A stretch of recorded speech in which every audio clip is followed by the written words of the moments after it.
This time around, we're going to be looking at Joseph Conrad's short but dense and challenging novel, Heart of Darkness.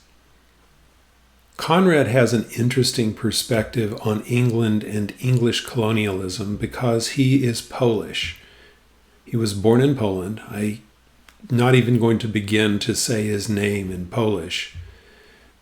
But he didn't learn English until he was 19, and he came to England as a sailor looking for employment and learned English from other sailors. And in fact, he did himself take the journey that is the basis of the journey described by Marlowe in Heart of Darkness. In Heart of Darkness, he is attempting to create not just a physical journey, but a psychological journey.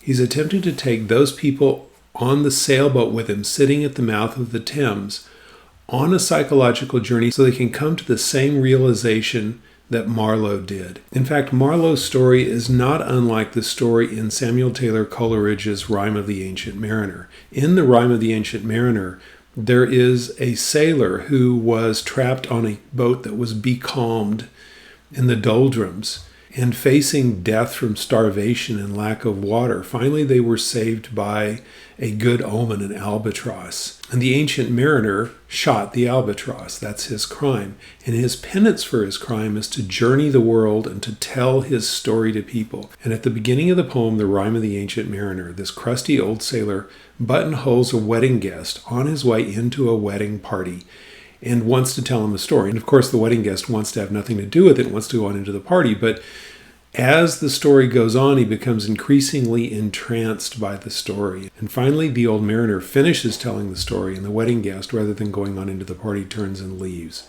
And that's sort of the model that we have here. We have Marlowe telling a story to a group of listeners on a boat, trying to shift their consciousness about how they see the world around them, because he wants to convey to them the recognition that he achieved on his journey. Now, because this is a psychological journey leading us toward a recognition, Marlowe's story is somewhat confusing. He doesn't actually name the places to which he travels. He starts in London, goes to Brussels, goes to the outer coast of Africa, travels across land to the banks of the Congo River, travels up the Congo River to the inner station where he finds Kurtz, then travels back out the Congo River, and then finally ends up again in Brussels. But he doesn't name any of these places because they're not just physical locations, but they're also signposts on the way to a mental state and a psychological realization about the nature and location of the Heart of Darkness. It would not be terribly campy to suggest that these are signposts on the way into the Twilight Zone. Only here, the Twilight Zone is the Heart of Darkness. Now, Marlowe's narrative and Conrad's novel are both very much intended as a critique of European colonialism. It's very clear in the novel that the message is that when you travel to the Heart of Darkness and you find the very worst savagery, that savagery is being perpetrated by a European. And ultimately, the Heart of Darkness is in Europe, represented, ironically, by the intended. However, even though Conrad is writing a self-consciously and explicitly critical novel attacking colonialism and the effects of civilization on those who are being civilized, whether they like it or not, it's important to recognize that Conrad himself is not free from some of the attitudes toward race and about European superiority that lie at the heart of colonialism and establish the Heart of Darkness.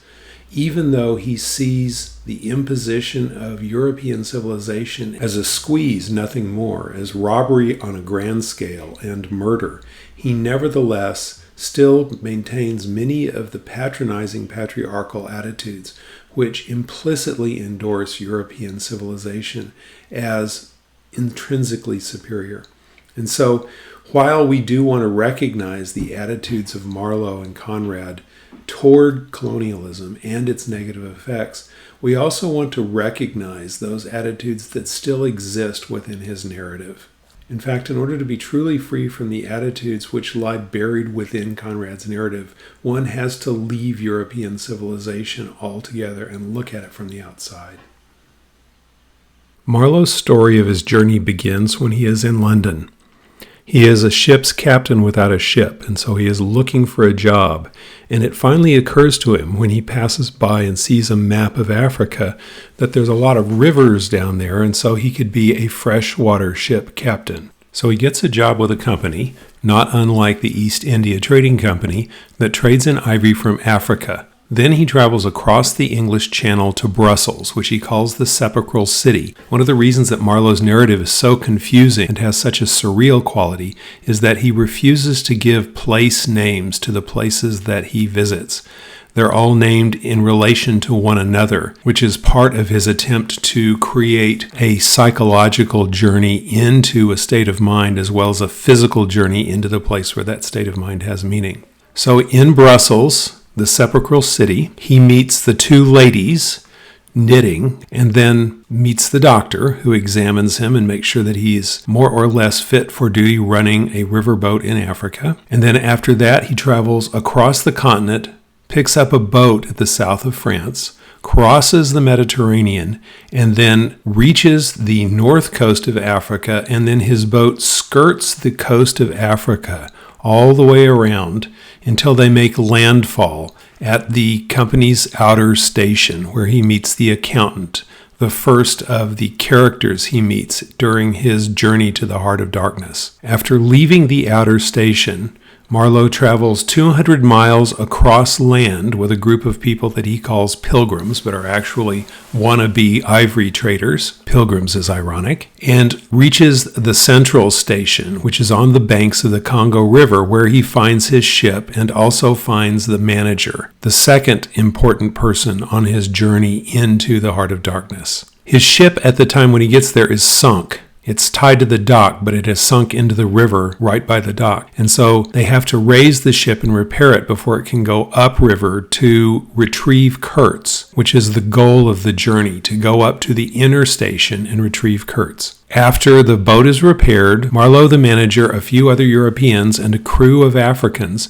take the boat up the river, dodging snags in the river and shallow water until they reach the inner station. On the way there, they are attacked by Africans. We discover later that Kurtz was behind the attack, and then finally reach the inner station where they find Kurtz. They attempted to retrieve Kurtz, bring him on board the boat. He briefly leaves the boat, but Marlowe finds him and brings him back, and then they attempt to bring Kurtz back down the river. But Kurtz dies before they can leave, and so they bury him in a muddy hole and turn back to come back down the river back toward the central station.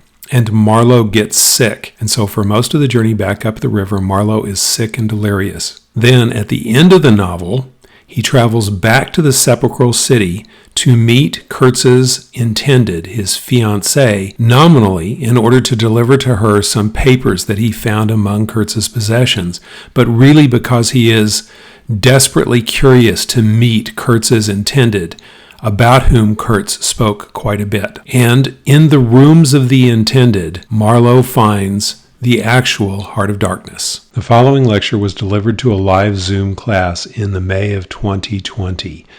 It's not as polished as previous lectures for this class, containing lots of ums and throat clearing, and also students will be interrupting with comments and questions about the text. But I wanted to have a lecture available as early as possible, and this one was easily on hand. One of the things that we need to know about this is it's a framed narrative. Frankenstein is a framed narrative. It's a narrative where it starts off by providing us with a context, and then the story happens within that context. And so it's important to keep in mind as you read this novel, if this were a movie, for instance, the way you would be telling it is the establishing shot, the opening scene would be looking at a sailboat, a cruising yawl, anchored at the mouth of the Thames. And a group of somewhat older gentlemen sitting on the yacht, casually chatting to each other, relaxing. And then one of the characters will start talking. And at that point, if you're the director of this, you would have the wavy screen thing that we all know symbolizes that we're going back to a memory. I don't know why we know that, but we just know it because it's become a movie convention. And so we'll have the wavy screen thing, and then it will take us back to see a much younger Marlowe walking around a street in London. And so the reason it's important is that the main action of this text is not just what happens in the Congo. The main action of this text is also what happens on the deck of this sailing boat, on this yacht, this private sailing yacht. That is a part of the action. And the narrator keeps reminding of that because at several points during the narrative, Marlowe will stop talking and the narrator will come back and describe what Marlowe's doing at that point to remind us, remember, Marlowe's telling this story. We're getting a secondhand narration. So keep in mind that what's going on is not just Marlowe's trip, but also how Marlowe's trip is seen by the other people on the boat. All right, so let's look at the novel. It starts off, the Nellie, a cruising yawl, swung to her anchor without a flutter of the sails and was at rest. The yawl is for those of you who are sailors, you all know that a yawl is a sailboat, a double-masted sailboat where the aft mast is in front of the helm. No, I'm sorry, behind the helm. A ketch is where it's in front of the helm. Okay, so the flood had made, the wind was nearly calm, and being bound down the river, the only thing for it was to come to and wait for the turn of the tide. So there's no wind, so they can't sail because it's a sailboat. And the flood had made means that it was full tide, and so the current was flowing against them, and so they can't go anywhere. So they're just going to anchor and wait for the tide to turn, and then the tide can carry them upriver. The mouth of the Thames is a great big estuary, and the tides can be fairly strong. And so they're going to wait for the tide to turn and carry them up the river. The sea reach of the Thames stretched before us like the beginning of an interminable waterway. Now pay attention to the imagery of this scene. In the offing, that means out to sea, the sea and the sky were welded together without a joint. And in the luminous space, the tanned sails of the barges drifting up with the tide seemed to stand still in red clusters of canvas, sharply peaked, with gleams of varnished sprits. A haze rested on the low shores that ran out from sea in vanishing flatness. The air was dark above Gravesend, and farther back still seemed condensed into a mournful gloom, brooding motionless over the biggest and the greatest town on earth. Okay, so I'm going to skip ahead while we're still setting the scene. We'll come back to the people on the boat, but I want to skip ahead. The day was ending in a serenity of still and exquisite brilliance. The water shone pacifically. The sky, without a speck, was a benign immensity of unstained light. The very mist on the Essex marshes was like a gauzy and radiant fabric hung from the wooded rises inland and draping the low shores in diaphanous folds. Only the gloom to the west, brooding over the upper reaches, became more somber every minute, as if angered by the approach of the sun. What do you notice about this scene? How would you characterize the scene? Keeping in mind, by the way, the beginning of Dover Beach. Serenity of still and exquisite brilliance. The water shone pacifically. The sky without a speck was a benign immensity of unstained light. The very mist on the Essex marshes was like a gauzy and radiant fabric, draping the shores in diaphanous folds. There's something very interesting in terms of the gloom to the west, where there's the saying of like the British Empire is where the sun never sets, right? And I feel like it's very where it says only the gloom to the west, brooding over the upper reaches, became more somber every minute, as if angered by the approach of the sun. Sun as a sort of representation for colonialism and imperialism in that way, in terms of just how generally colonizers and imperial empires would portray themselves as, like if you look back to Colombia, like which is American, but just the idea of bringing civilization with you. You're entirely accurate, and that image is actually in this book because there's a painting that Kurtz paints that he finds, right, yes, which is a woman blindfolded carrying a torch into the darkness, and the light on her face had an ominous look, we're told. So there is, on the one hand, there is the luminous estuary, and on the other hand, there's the brooding gloom. And then here we have the serenity of still and exquisite brilliance. The water shone pacifically, but over the gloom to the west, which is over the city of London, which was at that point in history the most polluted place on the planet, because London is the industrial and economic center of Europe, of the world, in fact.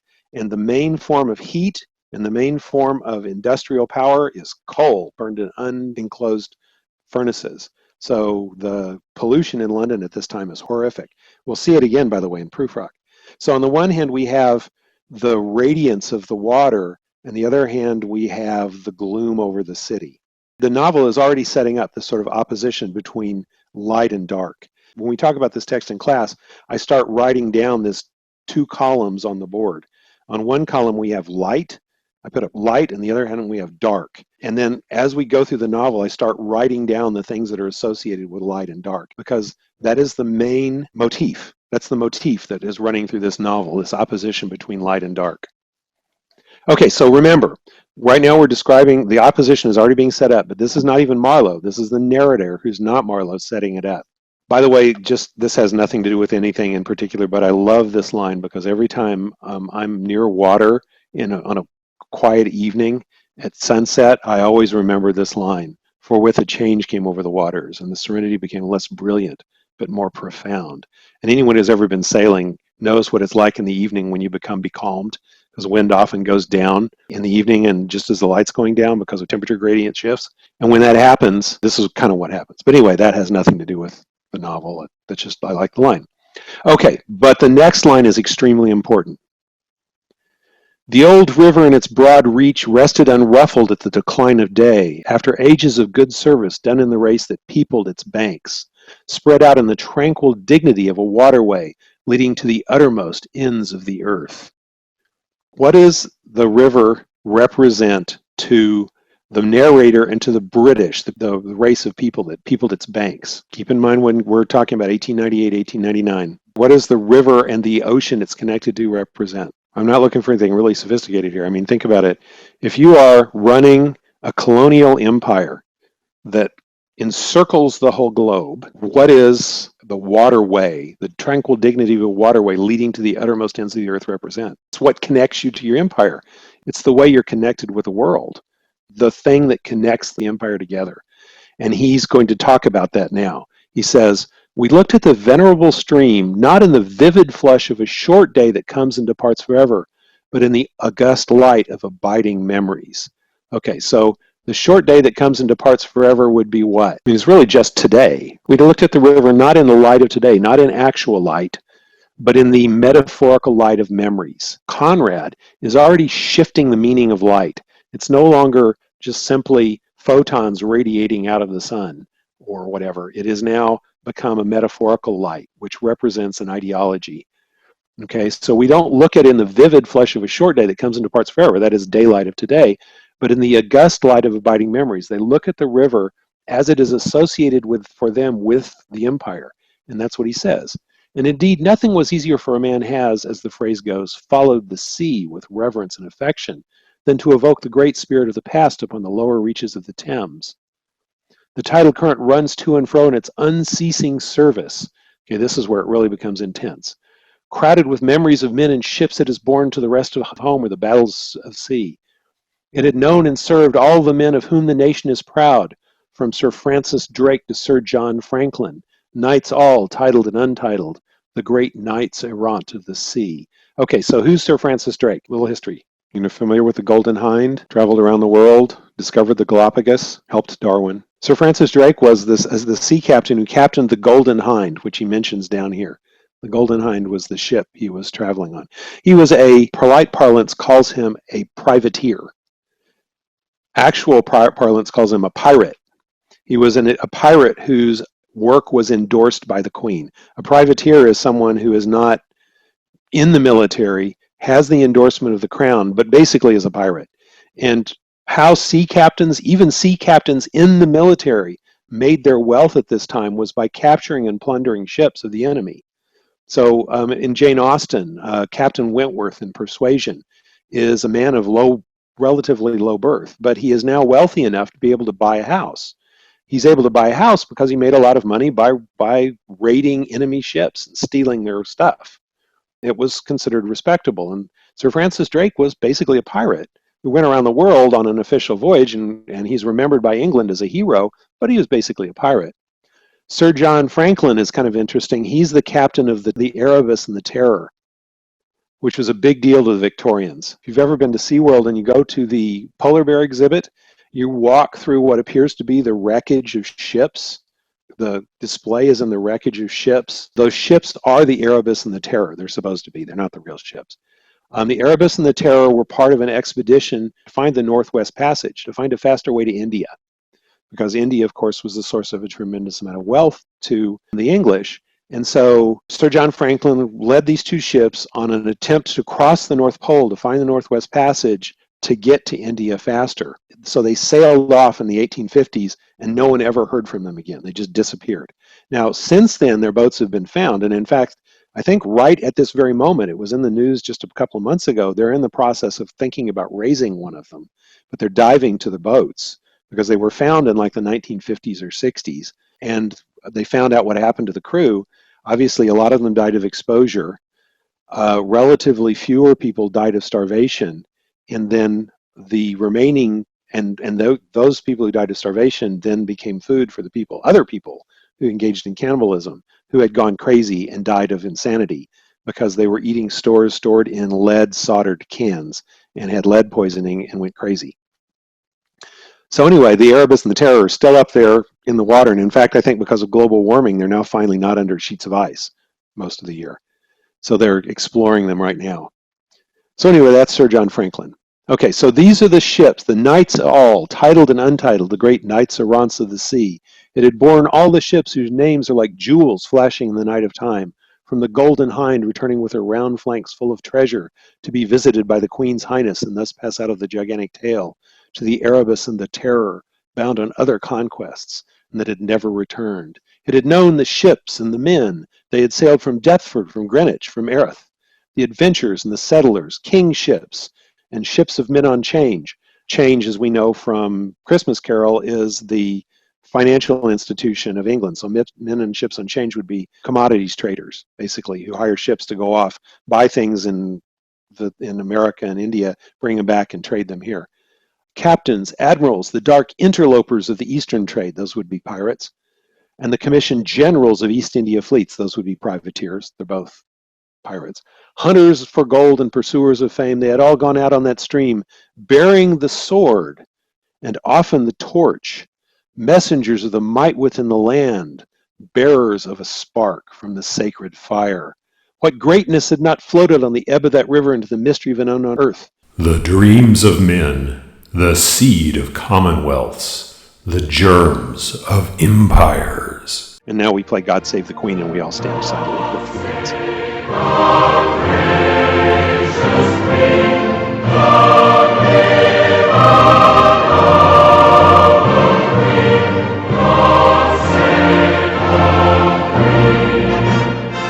So what's the attitude he has here toward the British colonial enterprise? Yeah, he's celebrating it. I mean, that last line, it's like you feel like you need to stand and salute. And what he's talking about here is bearing the sword and often the torch, the messengers of the might within the land, that bears the spark from the sacred fire. What is the sacred fire that sparks the torch that these people are bearing? What are they exporting to the rest of that poor benighted world? And I use that word on purpose. They're exporting British white civilization to all those poor benighted savages who inhabit the other parts of the world and don't have the advantages of flush toilets and electric light and all of those other things that make us so wonderful.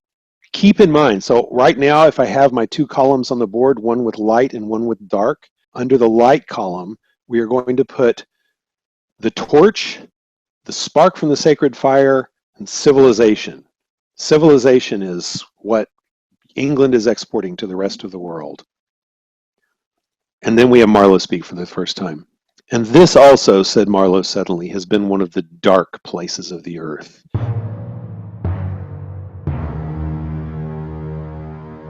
And so now we have the opposition brought back, the opposition between light and dark, but now in the light of, I can't say that anymore. In reference to the previous celebration of the light of civilization, the dark places of the earth, now dark means something else. It no longer just means absence of light, it now means savagery. So we'll be looking at that. But now before we go on and talk about Marlowe, let's go back and talk about the people on the boat. Okay, so let's skip back up to the third paragraph here. The director of companies was our captain and our host. We four affectionately watched his back as he stood in the bows looking to seaward. On the whole river there was nothing that looked half so nautical. He resembled a pilot, which to a seaman is trustworthiness personified. It was difficult to realize his work was not out there in the luminous estuary, but behind him within the brooding gloom. Between us there was, as I've already said somewhere, the bond of the sea. Beside holding our hearts together through long periods of separation, it had the effect of making us tolerant of each other's yarns and even convictions. The lawyer, the best of old fellows, had, because of his many years and many virtues, the only cushion on deck and was lying on the only rug. The accountant had brought out already a box of dominoes and was toying architecturally with the bones. Marlowe sat cross-legged right aft, leaning against the mizzen-mast. He had sunken cheeks, a yellow complexion, a straight back, an ascetic aspect, and with his arms dropped, the palms of his hands outward, resembled an idol. Okay, so who's on the boat? We have the director of companies, we have the lawyer, we have the accountant, we have the narrator, and we have Marlowe.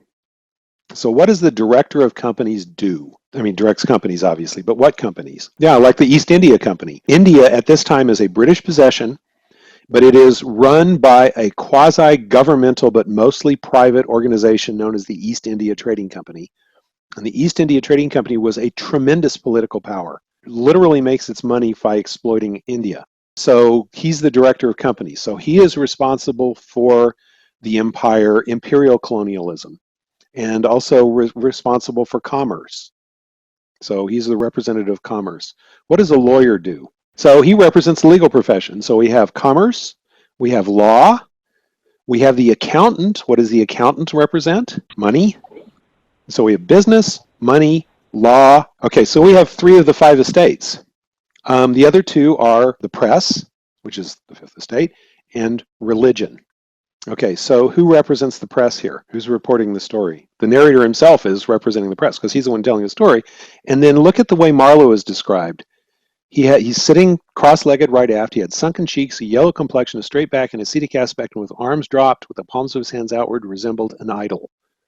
So he represents religion. So one of the things about this novel is that Marlowe and Conrad never identify places by their specific name. He always represents them by their position, not just places, but people.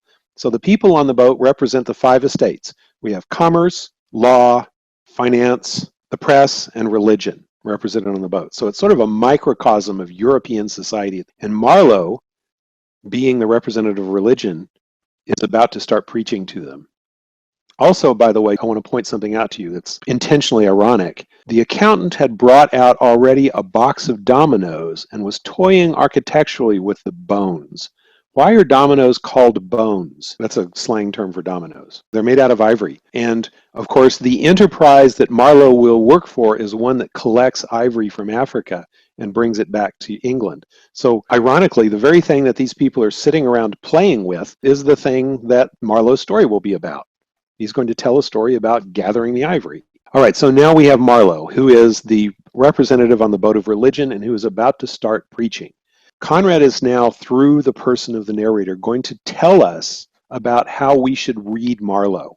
He's going to give us a hint. It's a very complex novel. It's something like Jane Eyre that you can't really understand what's fully going on until you've read all the way through the novel and then go back and read it a second time.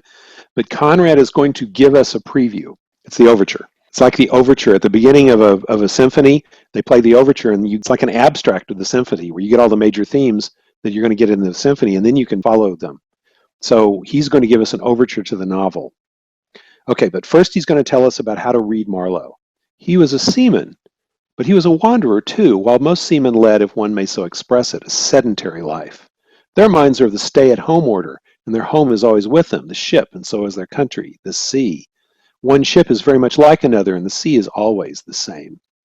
In the immutability of their surroundings, the foreign shores, the foreign faces, the changing immensity of life glide past, veiled not by a sense of mystery, but by a slightly disdainful ignorance. For there is nothing mysterious to a seaman unless it be the sea itself, which is the mistress of his existence, and is inscrutable as destiny. For the rest, after his hours of work, a casual stroll or a casual spree on shore suffices to unfold for him the secret of a whole continent, and generally he finds the secret not worth knowing. When the narrator tells us that seamen basically are sedentary and don't really travel. What does that mean? So it's kind of like someone who says, you talk to someone and say, hey, I'm from Dallas. And they say, oh, I've been to Dallas. I landed at Love Field. I was in the airport for an hour. I didn't like Dallas much. They weren't in Dallas. They were in an airport. You can't tell if you're in an airport in Dallas or an airport in Los Angeles or an airport in London for that matter. They all look pretty much the same. And so Mm. they really don't care about the shore. So they basically are sedentary. Okay, so this is important because we're building up a contrast with Marlowe. He says, the yarns of seamen have a direct simplicity, the whole meaning of which lies within the shell of a cracked nut. So yarns are stories. So how do you understand a story that is told by a normal sailor? You get an almond, not one that's in the can that's already seasoned and salted, but you actually get an almond in the shell in one of those really annoying gift baskets they give you at Christmas time, which has all of the uncracked nuts in it that you have to then crack. So they give you one of those, and you have to open the almond. When you open the almond, what do? You eat the almond and you throw away the shell. The shell is no longer important. Once you've opened it, you don't need it anymore. So you throw the shell away and you eat the almond, the nut. This is how traditional sailor stories are. They have a simple moral, and once you find the moral, you don't need the story anymore. So they tell the story, it has a really simple moral. The moral's at the heart. It's the kernel, it's the nut. It's really simple, has a direct moral. Marlowe's stories aren't like that. But Marlowe was not typical if his propensity to spin yards be accepted, and to him, the whole meaning of an episode was not inside like a kernel, but outside, enveloping the tale which brought it out only as a glow brings out a haze, in the likeness of one of those misty halos that sometimes are made visible by the spectral illumination of moonshine. Okay, so his stories are different. They don't have a simple moral inside of them, but instead, and the narrator switches his metaphor to the way a glow brings out a haze.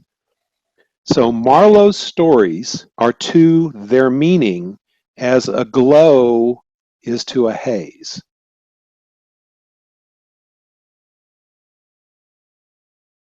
The meaning of the story isn't inside the story, but it's enveloping it. Notice, by the way, he uses, the narrator's using light metaphors to talk about this, a glow and a haze, which is really important. How do you know if it's foggy at night? There's a light down the street, you can look down the street and see that there's fog in between you and the light. If there's no light, it's really hard to tell at night. It's foggy. And so the haze that envelops the light tells you about the fog. And so as a glow brings out a haze. So in his metaphorical construction, the meaning is the misty halo that is made visible by the spectral illumination of moonshine, because you can see the moon through it. It's like, the moon on a foggy night. You can see it, but you can also see the light around it. The meaning sort of envelops the story. So you can't easily separate the meaning from the story. So we're being told that when we're looking for a meaning here, we really can't look for a simple moral. You really have to look at the overall meaning of the tale. Marlowe starts talking.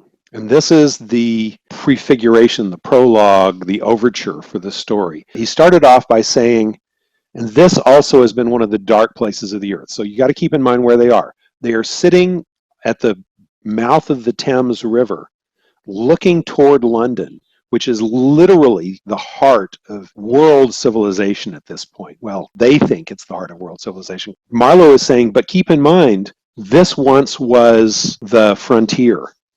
And he's thinking about Roman times when the Romans were coming to England.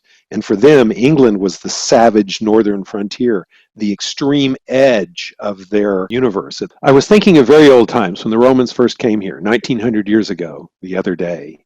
Light came out of this river since? You say nights? Obviously, the narrator has been saying this aloud, and Marlowe is responding to it, what the narrator said. Light came out of this river since? You say nights? Yes, but it's like a running blaze on a plain, like a flash of lightning in the clouds. We live in the flicker. Notice the light metaphors going on here, because it's all about light. A running blaze, a flash of lightning, a flicker are all light images. But darkness was here yesterday. Imagine the feelings of a commander of a fine, what do you call them? Trireme. A trireme is one of those three-hulled boats, right? It's got a great big hull, and then it's got two outriggers, and then they have the guys with the oars. It has sails, but it also has the guys with the oars rowing it. It's like those old gladiator movies, and the guy goes stroke, and all of the guys row, the slaves row. A trireme in the Mediterranean, ordered steadily to the north, run overland across the Gauls are in France, in a hurry, put in charge of one of those craft the legionaries, a wonderful lot of handy men they must have been too, used to build, apparently by the hundred in a month or two, if we may believe what we read. Imagine him here, the very end of the world, a sea the color of lead, a sky the color of smoke, a kind of ship about as rigid as a concertina, and going up this river with stores or orders or what you like. Sandbanks, marshes, forests, savages. Precious little fit to eat for a civilized man, nothing but Thames water to drink. No Falernian wine here, no going ashore. Here and there a military camp lost in a wilderness, like a needle in a bundle of hay. Cold, fog, tempests, disease, exile, and death. Death skulking in the air, in the water, in the bush. They must have been dying like flies here. Oh yes, he did it. Did it very well too, no doubt, without thinking much about it either, except afterwards to brag of what he had gone through in his time, perhaps. They were men enough to face the darkness. And perhaps he was cheered by keeping his eye on a chance of promotion to the fleet of Ravenna by and by, if he had good friends in Rome and survived the awful climate. Or think of a decent young citizen in a toga, perhaps too much dice, you know, coming out here in the train of some prefect or tax gatherer or trader either to mend his fortunes. Land in a swamp, march through the woods, and in some inland post feel the savagery, the utter savagery had closed round him. All that mysterious life of the wilderness that stirs in the forests, in the jungles, in the hearts of wild men. There's no initiation either into such mysteries. He has to live in the midst of the incomprehensible, which is also detestable. And it has a fascination, too, that goes to work upon him. The fascination of the abomination, you know. Imagine the growing regrets, the longing to escape, the powerless disgust, the surrender, the hate. What did Marlowe just tell us? If you've read the novel, you know that Marlowe just gave us Kurtz's story in a nutshell. That was basically what happens to Kurtz. It happens in Africa, not England, but that's what happens to him. Traveling upriver, finding himself lost among the wilderness, being fascinated by the lawlessness of the wilderness, and then surrendering to it. And also, by the way, we find out later in the novel that one of the things that brought Kurtz to Africa is because he wanted to marry his intended, his fiancée, but didn't have the money to afford it. And so he takes a job with the company and goes to Africa as a way to earn enough money so that he can get married. So when he says, some decent young citizen in a toga, perhaps too much dice, you know, he's imagining someone who has gambling debts from shooting dice, going out here to gain money back to pay off his gambling debts, which is kind of what Kurtz is doing, coming out here to get money. Then Marlowe goes on, he paused. And keep paying attention to those, because when he paused, that's the narrator speaking and reminding us that Marlowe is talking to a group of people. Mind, he began again, lifting the arm, one arm from the elbow, the palm of the hand outwards, so that it was legs folded before him. He had the pose of a Buddha preaching in European clothes and without a lotus flower. Remember I said Marlowe was the representative of religion? Well, there he is. He's Buddha preaching in European clothes. Mind, none of us would feel exactly like this. What saves us is efficiency, the devotion to efficiency. But these chaps were not much account, really. They were no colonists. Their administration was merely a squeeze and nothing more, I suspect. They were conquerors, and for that you want only brute force. Nothing to boast of when you have it, since your strength is just an accident arising from the weakness of others. They grabbed what they could get for the sake of what was to be got. It was just robbery with violence, aggravated murder on a great scale, and men going at it blind, as is very proper for those who tackle a darkness. The conquest of the earth, which mostly means the taking it away from those who have a different complexion or slightly flatter noses than ourselves, is not a pretty thing when you look at it too much. What redeems it is the idea only, an idea at the back of it, not a sentimental pretense, but an idea and an unselfish belief in the idea, something you can set up and bow down before and offer a sacrifice to.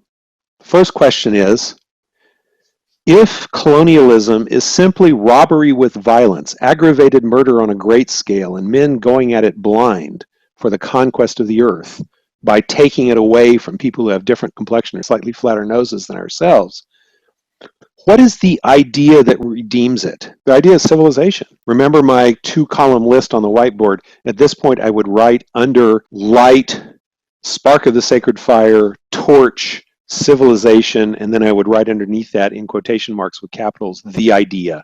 It's the idea of civilization is what quote unquote redeems the conquest of the earth.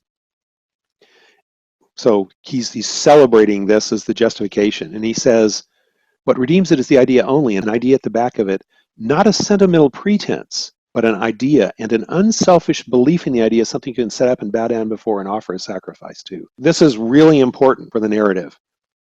Who in this narrative has an unselfish belief in the idea, bows down before it, and sacrifices to it? Remember that Marlowe is giving us a preview of the whole novel in these paragraphs. Who in the novel offers an unselfish belief in the idea and sacrifices to it? The plot structure of this novel. So if you know anything about plot structure, right, you have the exposition at the beginning, which is where you get the background information, and we're in the exposition portion of this now.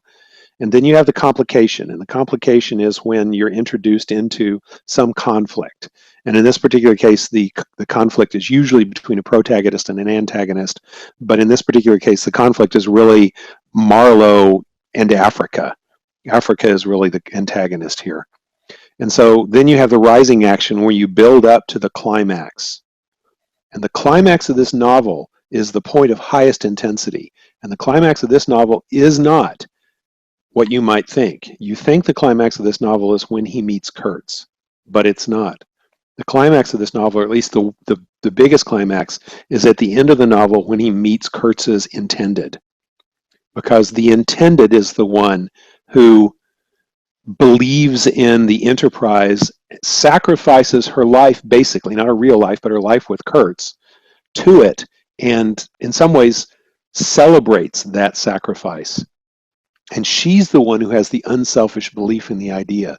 So Marlowe at this point is thinking ahead, prefiguring his encounter at the end of the novel with the intended, who is the one who ultimately is responsible for Kurtz being out there. And so at one point in the novel, we'll look at this passage. He says, the women are out of it. They should be out of it. We must keep them out of it. We must keep them in that beautiful world of their own, lest ours gets worse. And the intended is the one who maintains that beautiful world that justifies Kurtz going out. So really the keepers of the idea are, in this case, the women. So he ends his discussion telling us that he's about to tell a story, and he says, yet to understand the effect of it on me, you ought to know how I got out there, what I saw, how I went up that river and to the place where I first met the poor chap. It's Kurtz. Poor chap. It's the focus of his trip. Basically, he has been hired, he will be hired in his story to pilot a steamboat up the Congo River to bring out a rogue agent of the company. And that rogue agent of the company is Kurtz.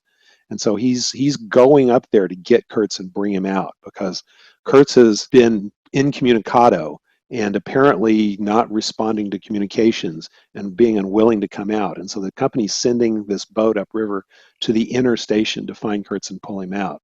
It was the farthest point of navigation and the culminating point of my experience. This is a really important line because it points out that it's not only a physical journey, but it's also a psychological, experiential journey. And that it isn't necessarily vague, his experience seemed to throw a kind of light on everything about me and into my thoughts. It was somber enough too and pitiful, not extraordinary in any way, not very clear either, no, not very clear. And yet it seemed to throw a kind of light. So you have a different use of the image of light now. It's no longer the light of civilization. This is the light of maybe understanding.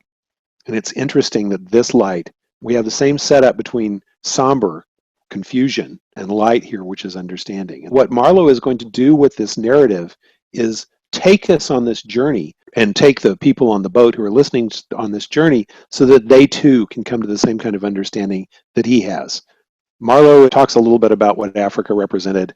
He gets a job working for a company that exports ivory from Africa, and he goes to the company offices. He tells us briefly about a gentle, kindly Dane named Fresleben who was captaining a boat and who was killed down there because even though we were told he was the kindest, most gentle man, he tried to beat a savage king to death and was stabbed as a result. And so that kind of gives us an idea of what to expect down there. Okay, so he comes in to the office. He sees two women sitting there Wish we had time to go into it, but there are women who are guarding the office the way women guard the darkness, the way it prefigures the intended. I'm not used to such ceremonies. There was something ominous in the atmosphere. It was just as though I had been led into some conspiracy. I don't know, something not quite right. And I was glad to get out. In the outer room, the two women knitted black wool feverishly. And one of the women, it says, "Old knitter of black wool, morituri te salutant," which translates into, "Those about to die salute you." Not many of those she looked at it, she ever saw her again, not half by a long way. So already it's sort of ominous and foreboding that bad things are going to happen. And then he goes to see the doctor because the doctor has to check him out to see if he's healthy enough to go to Africa.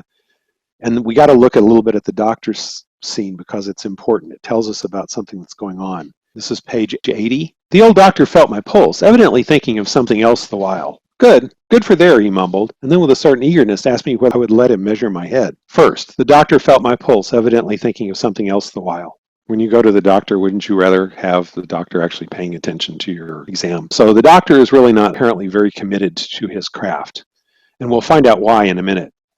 And then he says he'd ask him whether I would let him measure my head. Rather surprised, I said yes, when he produced a thing like calipers and got the dimensions back and front in every way, taking notes carefully. He's trying to find out about Marlowe's psychological state. He is a phrenologist, and he's trying to figure out who he is. He was an unshaven little man in a threadbare coat like a gabardine with his feet in slippers, and I thought him a harmless fool. "I always ask leave, in the interest of silence, to measure the crania of those going out there," he said. "And when they come back too?" I asked. "Oh, I never see them," he remarked. "And moreover, the changes take place inside, you know." He smiled as if some quiet joke. "So you're going out there. Famous. Interesting, too." He gave me a searching glance and made another note. "Ever any madness in your family?" he asked in a matter-of-fact tone. Okay, so what does this tell us? First, Marlowe asks him, "And when they come back too?" And he said, "Oh, I never see them. Why not?" The doctor never gets to see them because they're dead. They don't come back alive. So, doctor wouldn't see them. And moreover, the changes take place inside, which obviously indicates their mental changes. And the next question is, ever any madness in your family? So clearly the changes that the doctor is concerned about is people going crazy down there. And then the doctor said, I felt very annoyed. "Is that question the interest of science too?" "It would be," he said, without taking notice of my irritation. "Interesting for science to watch the mental changes of individuals on the spot. But are you an alienist?" I interrupted. An alienist is a psychiatrist. It's an early version of a psychiatrist. "Every doctor should be a little," answered that original imperturbably. "I have a little theory which you messieurs who go out there must help me to prove. This is my share in the advantages my country shall reap from the possession of such a magnificent dependency. The mere wealth I leave to others." And then he warns him to stay calm. So basically what this is very foreboding, because what we know is that all of the people who go down there go crazy and come back dead. You have to ask, if people are going crazy, what is it that they're seeing that's making them go crazy? Before he leaves, he goes to visit his aunt, who is the woman who helped him get a job with a company. Apparently she has connections with the company, and so she helps him get a job. And this turns out to be significant in the novel because the fact that he used these high connections in the company to get him a job makes other people think that he's really connected, and then perhaps he's like Kurtz, and he actually becomes like an alter ego to Kurtz in the novel. He and Kurtz are literary doubles. So he goes to see his aunt. So he says, "One more thing remained to do, is to say goodbye to my excellent aunt. I found her triumphant. I had a cup of tea, the last decent cup of tea for many days, and in a room that most soothingly looked just as you would expect a lady's drawing room to look. We had a long, quiet chat by the fireside. In the course of these confidences, it became quite plain to me I had been represented to the wife of the high dignitary, and goodness knows to how many other people besides, as an exceptional and gifted creature, a piece of good fortune for the company, a man you don't get hold of every day, and that's why all the people in Africa think Marlowe is someone special. Good heavens, and I was going to take charge of a 2-penny halfpenny river steamboat with a penny whistle attached. It appeared, however, I was also one of the workers, with a capital, something of an emissary of light." Pay attention to this is really important. Something of an emissary of light, something of a lower sort of apostle. There had been a lot of such rot let loose in print and talk just about the time, and the excellent woman, living right in the rush of all that humbug, got carried off her feet. She talked about weaning those ignorant millions from their horrid ways, till upon my word she made me quite uncomfortable. I ventured to hint that the company was run for profit. "You forget, dear Charlie, that the laborer is worthy of his hire," she said brightly. Weaning the ignorant millions from their horrid ways. This is the idea of civilizing those savages, bringing English civilization to him. This is the white man's burden she's espousing. The job is that Marlowe is going down there along with others to bring civilization, kindly civilization, to these poor, ignorant millions. And Marlowe says, it's queer how out of touch with truth these women are. They live in a world of their own, and there's never been anything like it, and never can be. It's too beautiful altogether, and if they were to set it up, it would go to pieces before the first sunset. Some confounded fact we men have been living contentedly with ever since the day of creation, where it start up and knock the whole thing over. And this is foreshadowing his encounter with the intended later. So we keep getting reminded of his encounter with the intended throughout the novel, and when you're reading it, you'll see things like saying, I laid the ghost of his gifts at last with a lie. And at the end, he lies to the intended. And that's the lie he's talking about. So everything's building up to that moment.